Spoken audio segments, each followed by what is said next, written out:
Imagine you put $10,000 into the stock market in 1999. You picked a broad index fund. You didn't try to time the market. You did everything the experts told you to do, and then you waited.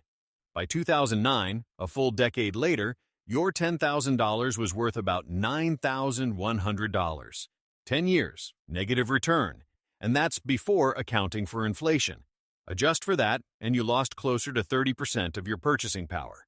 A decade of patience, a decade of discipline. And you came out poorer. Nobody talks about that.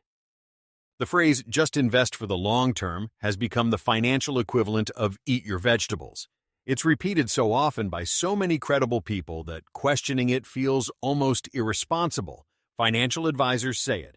Personal finance influencers say it. Warren Buffett says it. And when Warren Buffett says something, most people stop thinking. But there's a version of this advice that's quietly, dangerously incomplete. And the gap between what it promises and what it actually delivers has swallowed the retirement savings of entire generations. This isn't an argument against investing. It's a closer look at what long-term actually means, whose interests the advice serves, and what the math looks like when you stop rounding in your favor. Let's start with the story the data is usually told to support. If you had invested $10,000 in the S&P 500 in 1980 and just left it there, by 2023, you'd have roughly $1.1 million. That's a real number. It's also the number that ends almost every argument about long-term investing before it begins. And it works for that particular window. For someone who started at exactly the right moment, never needed to withdraw early, never panicked, never lost their job, never faced a health crisis, and lived long enough to collect. The uncomfortable question is, what if you didn't start in 1980? What if you started in 1929, or 2000, or 2007? What if your long-term happened to overlap with one of the three most catastrophic market collapses in modern history? Because statistically, somebody's did. Millions of somebodies. The long-term return of the U.S. stock market, adjusted for inflation, is often cited as around 7% annually. That number is real. It's also a mean. And means are famously misleading when the distribution underneath them is chaotic. The average depth of a river might be 4 feet. That doesn't mean you can safely walk across it. Here's where it gets more uncomfortable. The 7% figure is almost always presented as if it's equally distributed across time, as if every decade gets its share of the growth. But the actual history looks nothing like that. From 1900 to 2023, roughly half of the total cumulative return of the U.S. stock market was earned during just a handful of extraordinary decades. The rest of the time, the majority of the calendar, returns were mediocre, flat, or outright negative.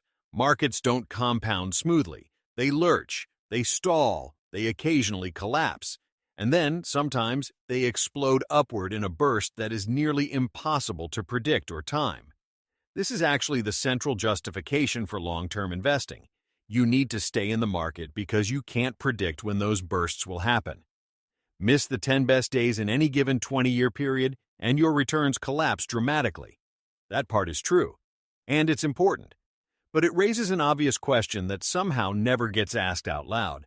What if you're simply born at the wrong time? Consider the Japanese investor.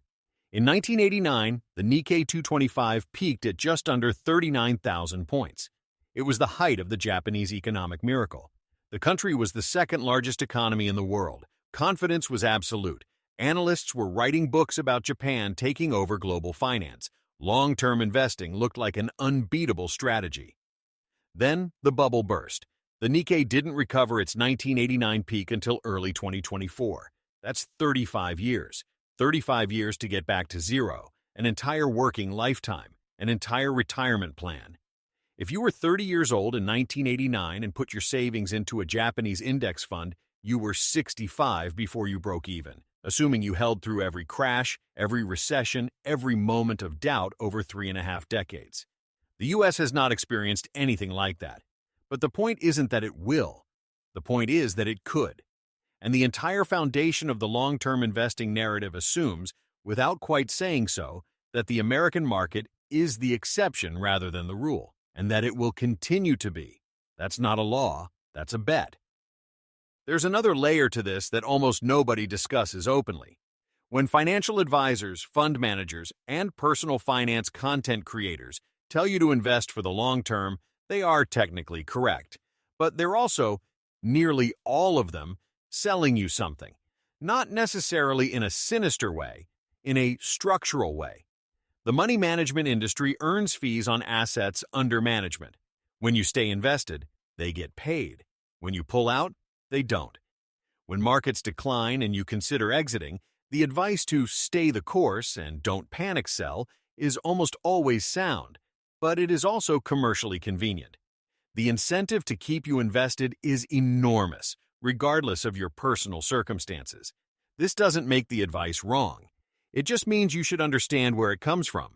Advice that is both genuinely correct and financially convenient for the advisor is not automatically suspicious, but it does warrant a second look at the assumptions being made on your behalf. One of those assumptions is that you have time. Long-term investing implicitly assumes a long horizon, 20 years, 30 years, ideally 40, but the median American retires at 63 with significantly less saved than recommended, which means many people's long-term investment strategy is actually a medium-term one, and the difference is enormous. If your time horizon is 15 years, your outcomes are radically more dependent on the market's mood during those specific 15 years than on any long-run historical average. You could retire into a bull market and be fine. You could retire into a bear market and see a decade of savings depleted in the first few years of withdrawal, a phenomenon researchers call sequence of returns risk. It works like this. If your portfolio drops 30% in the first 2 years of retirement and you're drawing it down simultaneously, you're selling shares at their lowest price to fund your expenses. When the market recovers, you have fewer shares to benefit from that recovery. The long-term average becomes irrelevant because you've already spent the shares that would have captured it. The damage is permanent. This isn't a fringe concern. It's a well-documented structural risk in retirement finance. And yet it almost never appears in the broader cultural conversation about long-term investing, because that conversation happens mostly before retirement, when the long-run average sounds reassuring and the sequence of returns problem seems like someone else's future worry. None of this is to say that long-term investing is wrong.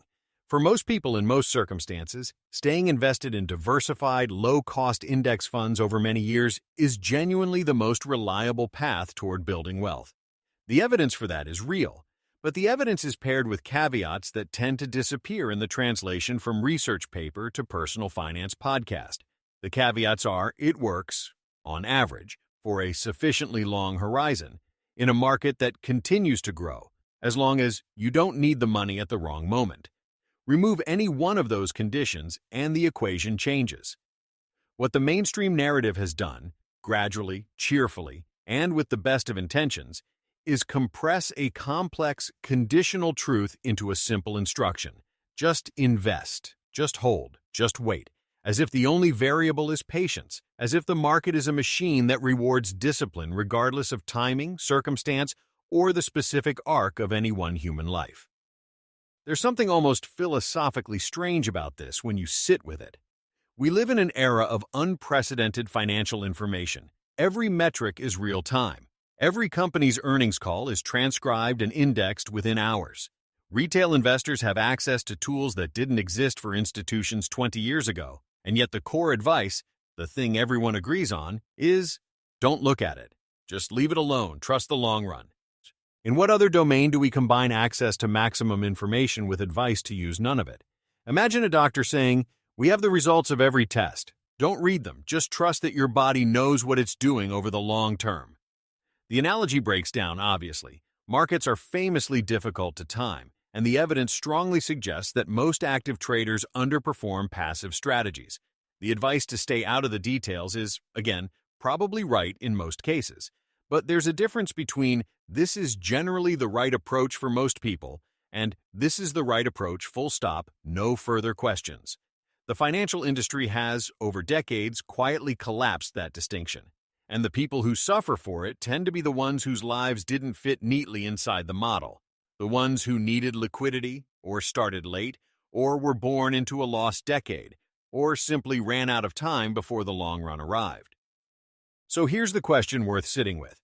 If the advice is right on average but wrong for a meaningful number of individuals, if its success depends on conditions that are assumed but never guaranteed, is it still good advice? Or is it advice that works well enough for enough people that the exceptions feel like acceptable losses? And if it's the latter, who decided that? Who decided your retirement plan was an acceptable margin of error?